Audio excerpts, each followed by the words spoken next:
Well, hello. Welcome to another edition of CHP Talks.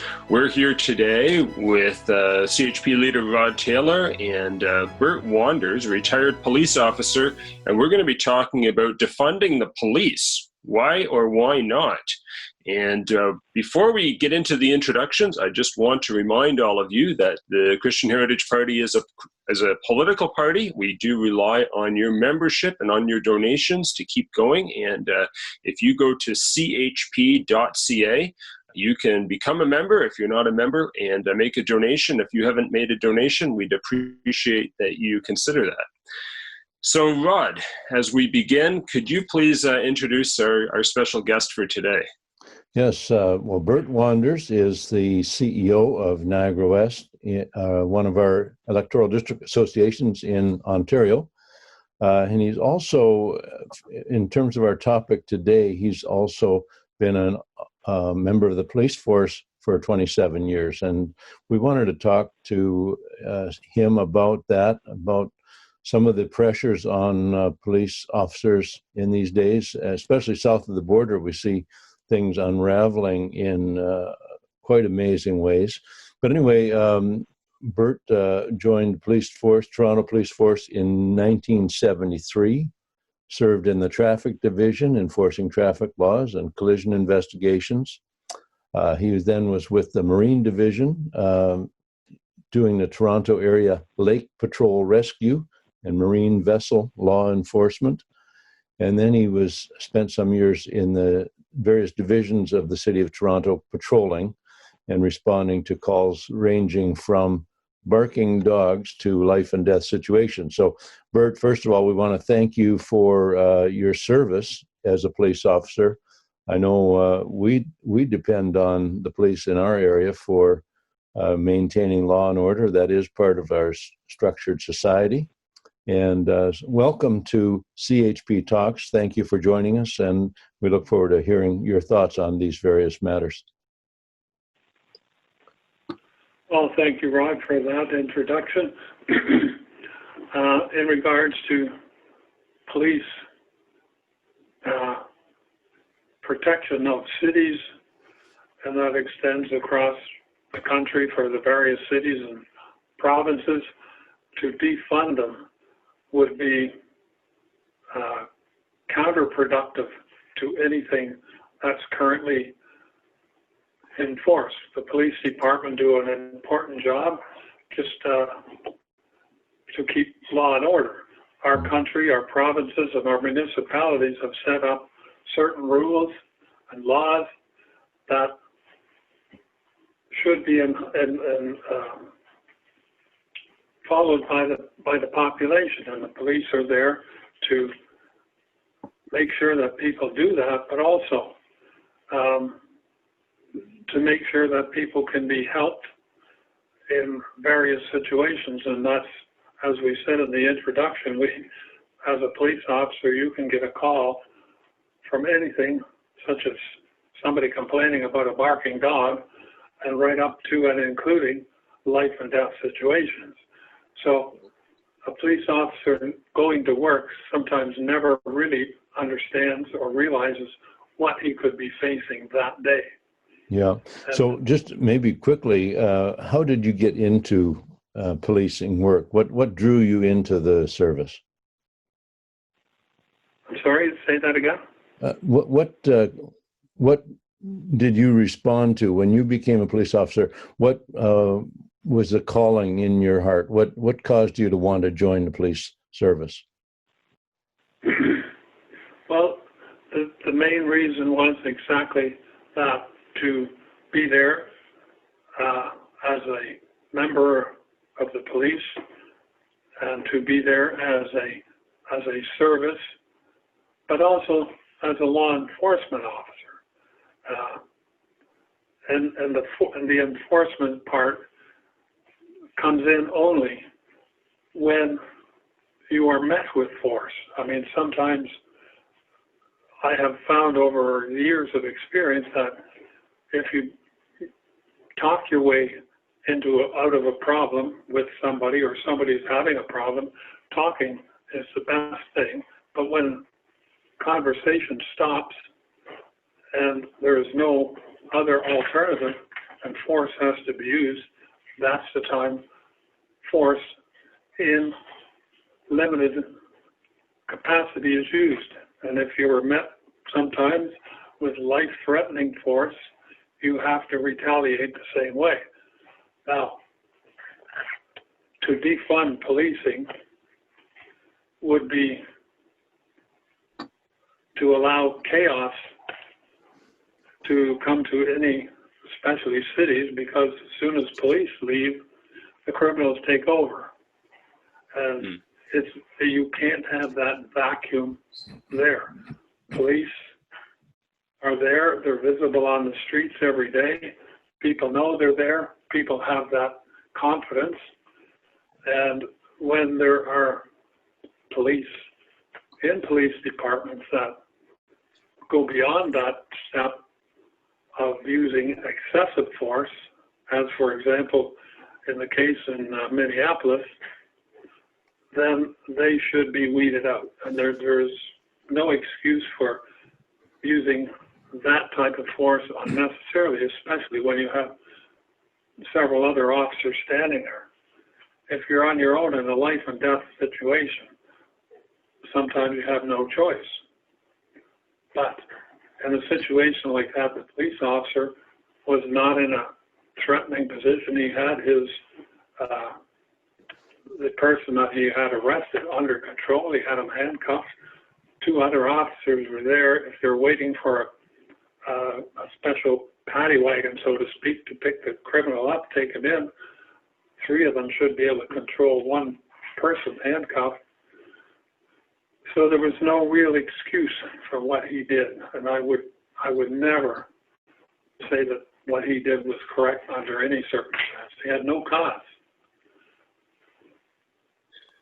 So we're really emphasizing here, or what I'm hearing is, the police are playing a vital role, and it's only when when someone like this gets out of control, and that seems to be really what's caused all of these calls to defund police, is this officer who obviously really broke trust, misused his power, but then the call seems to be this a call on all police officers that, really it's telling them we don't need you or we don't want you. And I think it's safe to say that a majority of police officers would be saying the same as you just said, that force of that nature is never justified, in those, especially in those circumstances where there's backup. That's true. That's true. I'm sure that when you say it's probably like 99% of the police officers out there are themselves law-abiding individuals who definitely want to see society protected, want to see innocent and vulnerable people and their property protected from criminal activity. So, to judge the whole police force or all the police forces in the United States and Canada by the actions of one man in blue is just tragic. It's like judging all black people because one black person may have done something wrong, or one white person. And what's happening now is almost the entire anyone wearing blue is being considered, a racist, an abuser of power, and it certainly is not the case. I remember back in the 60s, going back a ways, I actually was in the Berkeley, California area at that time, and I remember Oakland was the seat of a lot of racial violence. The Black Panthers were active then, and the Oakland police, and it became a habit for many to start calling the police pigs and that. Well, it's like any other situation where you demean a human being and sort of take away their personhood or their dignity by calling them names. And you can, a mob can develop a lot of enmity or hatred an unreasonableness in relation to a whole group of people. We've seen it happen in Germany with the Jews. They were blamed for everything, and next thing mass executions were taking place, the Holocaust. And of course, we've seen now some police officers shot, police officers, even black police officers who had nothing to do, even geographically far distant from this incident in Minneapolis, and yet people are taking it as an excuse to fire upon officers. So yeah, we stand with you there in condemning the abuse of power by anyone, whether it's a police officer or a judge, or whoever is unduly exercising their power to do their own thing rather than enforcing the laws. Yeah. Have you ever I seen? want to also take what? Sorry. Sorry. Have you ever seen a situation where a fellow police officer was going beyond what you thought was their ordinary use of force? I mean, had you ever had to restrain or rebuke a fellow officer, Bert? Personally, I have not. Any time that I have worked with anyone in the various positions I had, the police officers I worked with, some were a little more energetic than others, but everybody that I knew, they were there to do what the city and what the state and what our nation called for, to be there to protect the public, to uphold the laws, and to serve. And how many times I could sit here and go on and on of the times that people were in trouble, and you were called and you were there to help and guide them and give them advice and talk to people. That's probably a large part of what we did. And again, the only time when you would have to use force is when you got into a situation where there was a large controversy or fight going on and nobody would listen, and you had to take charge of the situation. So several police officers would come in and start to control the situation, but never to the point using extreme excessive force. I mean, there were some situations where as a police officer, like anyone else, you had to use force.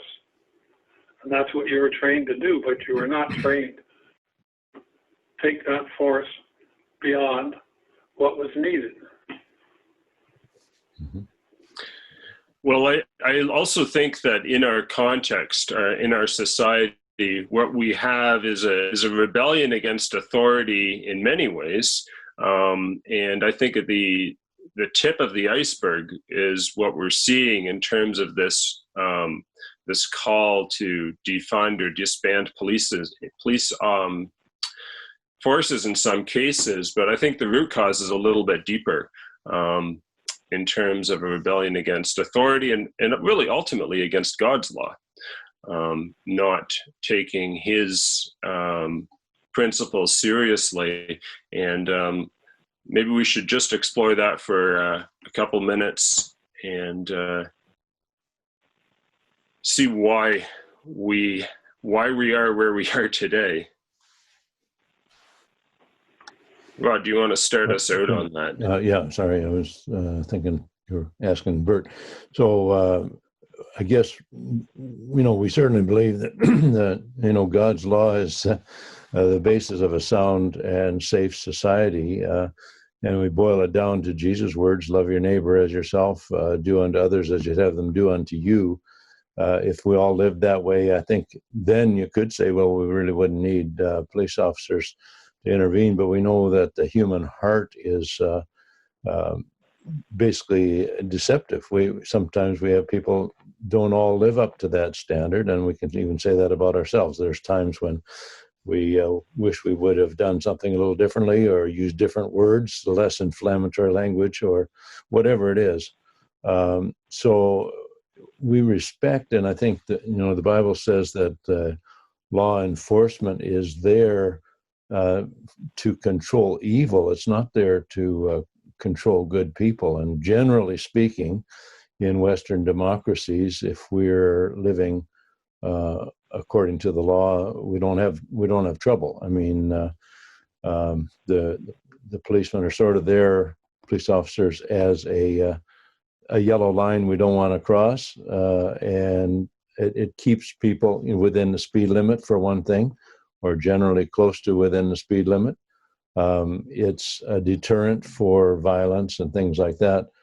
And I was kind of wondering, Bert, if, a lot of this is ending up, the discussion is focused on racism. And I mean, society has progressed so far in that, in terms of race, since I was a boy. I mean, I remember when I was a boy around Washington, D.C., not every restaurant would even serve a meal to Black people. I mean, that is what a change. The United States has had a Black president. Have you seen, first of all, as a police officer, I guess two situations I'd like to ask you about. Have you ever seen a police officer act motivated by a racist response, like that you have, thought, boy, he's not treating everybody the same? I mean, we talk about the rule of law here in Canada, and we believe everybody deserves equal treatment under the law.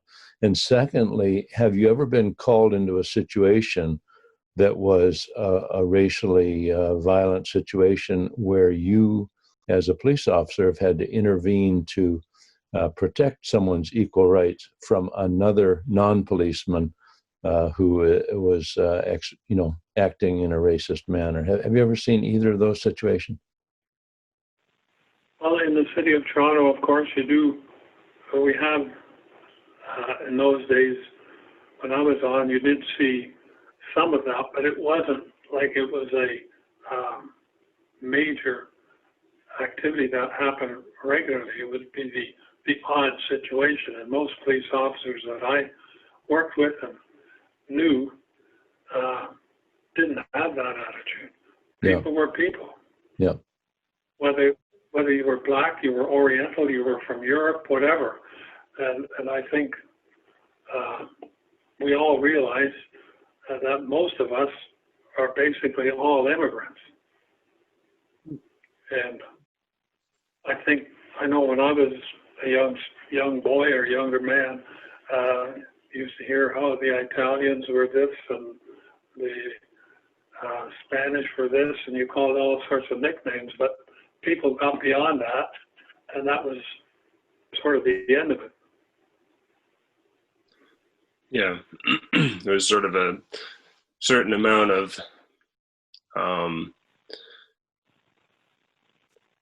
stereotyping, but where it's actually crossed the line into violence, that was quite rare.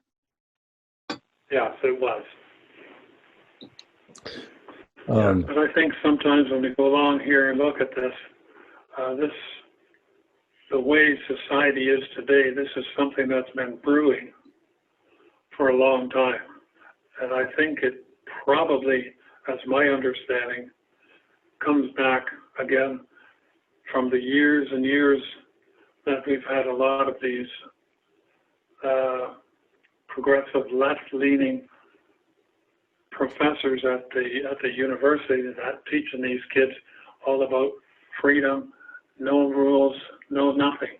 And I think that's part of what our problem is today, because everybody wants to get away from the rule of law, and everybody wants to do what they want in their own eyes. And again, if we look at Scripture, that's exactly what the Bible says. If God is left out of it, man will do what seems good in his own eyes. And man, being inclined to sin, will do all kinds of evil. And the combination. To have freedom, we actually need to have laws, and we actually need to have authority enforcing those laws. Otherwise, we have chaos, which is a kind of freedom, perhaps, but is a very bad kind of freedom. I think Chesterton said something like, if you won't be governed by the 10 commandments, you'll be governed by the 10,000 commandments. And, Yes. where Western societies, or where there has been revolution and democratic society has been overturned, in communist Russia, China, North Korea, Cuba, you're governed by many restrictions. You do not have freedom.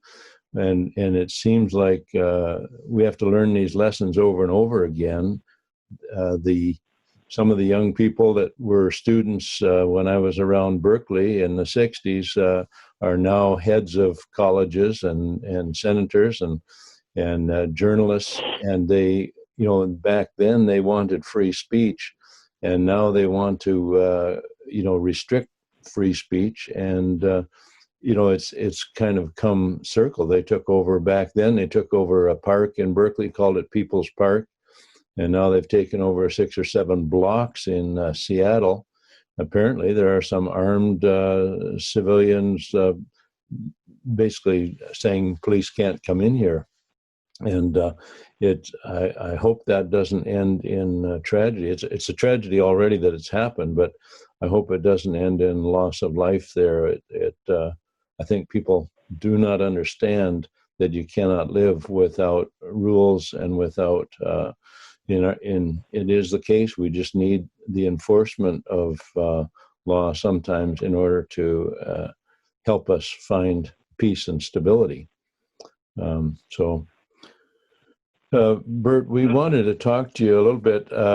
We know that you're the president, the CEO of the Niagara West Electoral District Association of the Christian Heritage Party. And thank you for serving in that role as well, beyond your service as a police officer, because you, like the rest of us, are wanting to help restore righteousness, justice, order, sanity, and freedom in Canada, and protect life and family. And so your organization there, Niagara West, has been very active. Do you want to talk about a few of the projects that you've done there to raise awareness of the Christian Heritage Party and the values we represent? Yes. What we've done here was, for the last year, we would have a monthly ad placed in our local newspaper displaying CHP and various photographs in that ad and various comments to go with it regarding CHP and some of the issues of the day. We've also had a small portable trailer constructed that had a double side on it so that we could put 2 4-foot by 8-foot signs on this wagon, and we could post it in certain locations of people who are interested in CHP, park it on their property, or some of the farms close to the highway, park it there so that people driving by would be aware of the CHP. And we are now about to have our next EDA meeting next week, and we will be discussing some of the ways we can carry on with advertising the name of our CHP political party, and doing this in perhaps different formats that will give us some positive feedback. And we also believe that it's important for the CHP name, our people, the leadership, to be out there, because I've heard comments occasionally, well, we only hear of the CHP just around election time, and then all of a sudden our signs and names pop up. So our idea is to be known throughout our area, our EDA, and beyond if we can do it, by the means that we are capable of doing that, whether it's sign, whether it's perhaps radio ads, perhaps computer ads on YouTube, whatever, or TV spots. We haven't decided which way to go yet, since it's all preliminary at this stage, but we are working on it. We will be continue to work on that. And our constant aim is also to keep people informed when we have conversation. And here's where a famous line comes in: the power of one. If one person that I talk to becomes aware and understands what a Christian Heritage Party is, when they are originally not sure and they weren't sure of which political party to vote for, and it seems that none of them really have the values that CHP has, then the power of one convincing that individual will multiply when he takes on that information and informs himself further and spreads the news. And that's another goal that we have. As a matter of fact, I'm talking to several people who have not yet been convinced fully, but are well on their way, that I hope to be able to have them sign up as members. Well, thank you for your local work there, Bert, in Niagara West. I know that I have driven past a couple of the signs that have been up when I've been down in the area, and that's always a great way of just having the name there. And because those signs are portable, they get moved around, and hopefully any of you that are listening in the Niagara area, I hope that you are aware of CHP, and if you've not been involved yet, go ahead, become a member, get involved, and you can lend your volunteering to the local area there, meet Bert and the rest of the board. So it's a very active association. And so thanks again. And I just wanted to ask if we have any final thoughts on the topic at hand of the police and law and order in our society before we wrap it up. Well, Rod, do you want to? Yeah, I'll just say, well, again, Bert, thank you for your service as a police officer. We value the men and women who do serve to protect our country, to protect our citizens. They do put their lives on the line. Mm-hmm. And I mean, even challenging a barking dog is, or the owner of a barking dog, sometimes they bark worse than the dog. But anyway, we do need people to maintain order and civility between our fellow citizens, to protect property so that we can have businesses that work and that provide an income and so on. We are, concerned about the direction that things are going in the States, in some of these big cities. And so, we urge our citizens, anyone listening to this broadcast, that you would be sure you vote, not only for your MP and your MLA, but also for your local mayor and council, or even serve in that capacity, because some of the decisions about local governance and street safety and things like that are made at a very local level. And sometimes we've had a lot more interest in federal and provincial than we have had in municipal. But we need good men and women serving there and making sure that the police forces have what they need. I also wanted to just mention to those listening, anyone watching this on YouTube or Facebook or BitChute or Brighteon, where different places where this video will be available. We also are now doing a podcast, and you can find CHP Talks as a podcast, and then you can have the additional opportunity. You can listen to it while you're driving, or other times when it's not convenient to be watching the video. So check it out. We think that'll be one more way that people can get the message. And Bert, I'm going to turn it back to you for a second. We do thank you for spending this time with us and helping us think and talk about this latest challenge to our society, the basically attacks against the police force. We stand with the men in blue, men and women who are standing up to protect life, family, and freedom, just like the Christian Heritage Party. So thank you very much, Bert. Yes, thank you, Rod. And my final comment, it would be disaster for the U.S., but it would also be disaster in Canada if we were to defund or reduce police forces, because once that happens, chaos and all kinds of problems will develop. I couldn't see any other way that would go. Yeah. There would be no of a power, because once the police leave, the criminal element will take over, and it wouldn't be weeks or months, it would be perhaps days or hours. Yeah. And that would be my final comment. Thank you. Well, thank you. Absolutely. The restraint of evil is necessary in our society. Thank you, Bert, for your service and for your time today.